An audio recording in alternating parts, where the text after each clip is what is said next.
Hello दोस्तों, चलिए start करते हैं हम। ये है 2016 का जो है सीसेट का कॉम्प्रिहेंशन का क्वेश्चन। तो बिना टाइम वेस्ट किए हुए हम स्टार्ट करते हैं। तो पहला क्वेश्चन है, कोई अधिकारी मीटिंग के दौरान अपनी लेखनी मेज पर पटक कर प्रकट करता है उसके क्या? क्रोध को, थकावट को, अरुचि को या उलझन को? बिल्कुल, कोई इस तरह से पटक फोड़ करेगा तो क्रोध में ही करेगा। अधोलिखित में से किस प्रकार के संप्रेषण में नेतृत्व भूमिकाओं की उत्पत्ति सर्वप्रथम होती है? अंतरवैयक्तिक संप्रेषण, स्मॉल ग्रुप कम्युनिकेशन। तो ये होती है स्मॉल ग्रुप कम्युनिकेशन। देखिए, लघु समूह संप्रेषण में नेतृत्व भूमिकाओं की उत्पत्ति सर्वप्रथम होती है। The most important interpersonal skill of the person to work which other is. किसी व्यक्ति में दूसरों के साथ काम करने का सर्वाधिक महत्वपूर्ण अंतरवैयक्तिक कौशल होता है अवेलेबल स्टेटस या पावर या एबिलिटी। तो एबिलिटी ही होगी। सिंपल सा है क्वेश्चन। अपने सहकर्मियों के साथ वार्तालाप के दौरान साधारणतया आप गंभीर रहते हैं, मुस्कुराते रहते हैं या उनके विचारों से समर्थन मुस्कुराते हैं या सही समय पे मुस्कुराएंगे? तो बिल्कुल सही समय पे ही मुस्कुराएंगे, पागलों की तरह थोड़ी ना मुस्कुराते रहेंगे। नेक्स्ट है, संचार का वह साधन जो बहुत सारे आदाताओं को एक साथ सूचना प्रसारित करता है कहलाता है। इन group communication, mass communication, interpersonal communication. देखिए, मास कम्युनिकेशन, जन संप्रेषण में आप बहुत सारे लोग को साथ में मैसेज पहुंचा सकते हो ना, ये चीजें हैं। Classroom communication is normally considered. जो कक्षा में आप संप्रेषण करते हैं वो सामान्यतः कैसा होता है? इफेक्टिव, कॉग्निटिव, भावनात्मक या सिलेक्टिव? तो वो संज्ञानात्मक होता है, इसको बोलते हैं संज्ञानात्मक। एक वर्तुल संप्रेषण मतलब बात वाला संकूटक कुटभंजक हो जाता है जब वह शोर, ऑडियंस, स्रोत समूह या आलोचनात्मक या अवरोध। देखिए, ये ऑप्शन सारे गलत हैं। एक वर्तुल संप्रेषण में संकूटक कूटभंजक हो जाता है यदि वहां पर प्रतिपुष्टि फीडबैक प्राप्त हो, क्योंकि प्रतिपुष्टि की उपस्थिति से लूप निर्मित होता है और वर्तुल संप्रेषण संपन्न होगा। उत्तर प्रदेश ने मतलब इसका डी माना था, लेकिन ये गलत है।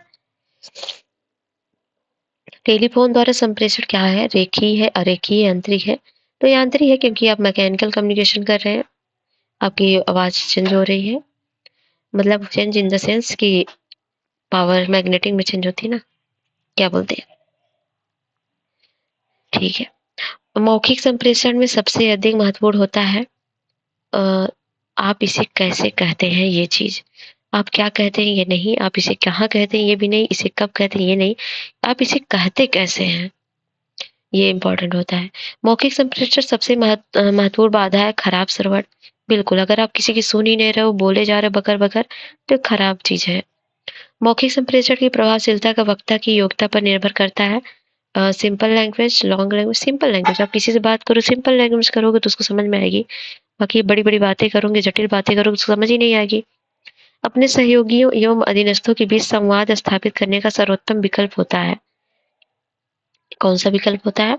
आवश्यकता अनुसार औपचारिक संवाद और स्पष्ट तथा ध्यानपूर्वक संवाद, अनौपचारिक अंतर संचार। तो ये होता है इनफॉर्मल इंटर कम्युनिकेशन, ये प्रभावी होता है। अब है डिसीजन मेकिंग से। आप एक वरिष्ठ अधिकारी आपको पसंद नहीं करता। आपका एक वरिष्ठ अधिकारी जो आपको पसंद नहीं करता है, इससे आपका कार्य प्रभावित होता है। आप इस स्थिति को किस प्रकार संभालेंगे? उससे उच्चतर अधिकारी शिकायत करेंगे या निजी तौर पर एकांत में से बात करेंगे, उसकी अनदेखी करके अपने कार्य पर ध्यान देकर, या नौकरी से त्यागपत्र देकर? तो सी ही करेंगे, उसको अनदेखी करके अपने कार्य पर ध्यान देंगे।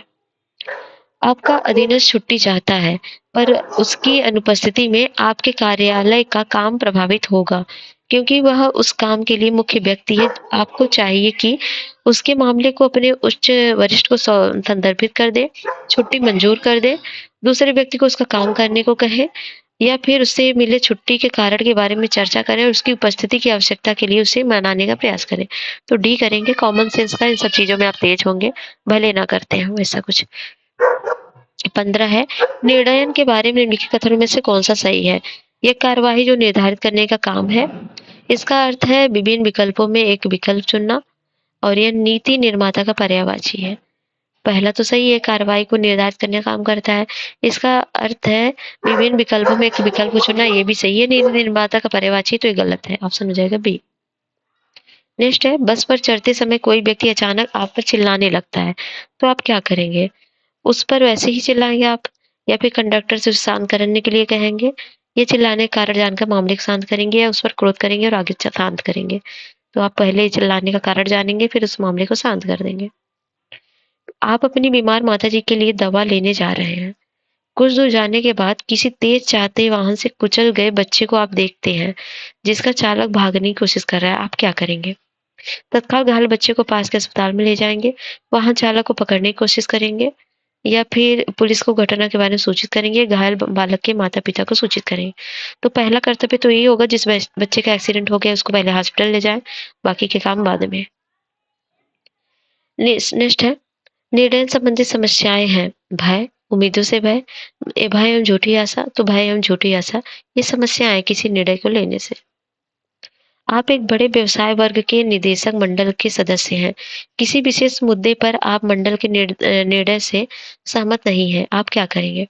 मंडल के समक्ष अपना दृष्टिकोण करके उनके विचार हेतु रखेंगे, निर्णय को स्वीकार कर लेंगे, निर्णय को अस्वीकार कर विस्तृत स्पष्टीकरण की मांग करेंगे, उच्च स्वर में अपना विरोध प्रकट करेंगे। तो आप क्या करेंगे? मंडल के समक्ष अपना दृष्टिकोण उनके विचार हेतु रखेंगे। नेक्स्ट है, तार्किक एवं विश्लेषणात्मक सोच। तो अधोलिखित को सार्थक बनाना है, योजना बनाना, दोहराना, प्रकाशित करना, सोचना, लिखना। तो पहले आप क्या करेंगे? पहले कोई चीज़ सोचेंगे, सोचने के बाद योजना बनाएँगे, फिर आप लिखेंगे, है ना? फिर लिखने के बाद क्या करेंगे? आप रिवाइज़ करेंगे, फिर आपको पब्लिश करेंगे। तो ऑप्शन हो जाएगा सी। नेक्स्ट है, यह अनुभव करने की अयोग्यता की समस्या का समाधान किसी परिचित वस्तु का साधारण तरीके से उपयोग द्वारा हो सकता है। इसको बोलते हैं प्रक्रियात्मक स्थिरता के कारण। ये क्वेश्चन भी रिपीटेड है। नेक्स्ट है, ये है,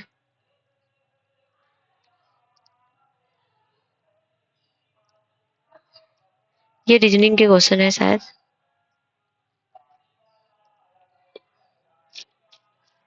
सिलोगिज्म वगैरह है। तो इसको हम अलग से वीडियो बनाएँगे, इसमें बस इंटरपर्सनल स्किल का होगा। तो ये जितने भी क्वेश्चन कराए गए 24-25 सब इंटरपर्सनल स्किल के हैं, इसको ज़रूर करिएगा, और वीडियो पसंद आता है तो लाइक शेयर सब्सक्राइब करिएगा।